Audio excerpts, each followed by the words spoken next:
यवतमाळ शहराजवळील भारी विमानतळ परिसरात धावत्या मिनी ट्रॅव्हल्सला अचानकपणे आग लागल्याची घटना घडली। काही वेळातच संपूर्ण वाहन आगीच्या भक्ष्यस्थानी सापडून जळून खाक झालं। सुदैवाने या घटनेत कोणतीही जीवहानी झाली नाही।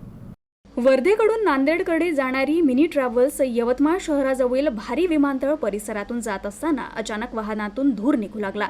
चालकाच्या लक्षात येताच त्यानं प्रसंगावधान राखत बस रस्त्याच्या कडेला उभी केली। या ट्रॅव्हल्समध्ये सुमारे 10 प्रवासी प्रवास करत होते।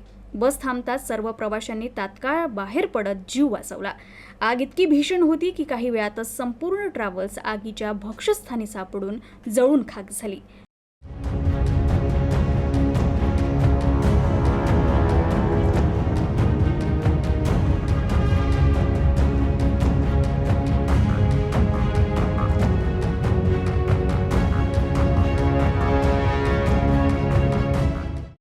घटनेची माहिती मिळताच अग्निशमन विभागाचे कर्मचारी तात्काळ घटनास्थळी दाखल झाले आणि आगीवर नियंत्रण मिळवण्याचा प्रयत्न केला आणि काही वेळात आग विझवली।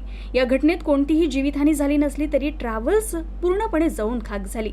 आगीचे नेमके कारण अद्याप स्पष्ट झाले नसून संबंधित यंत्रणांकडून पुढील तपास सुरू आहे।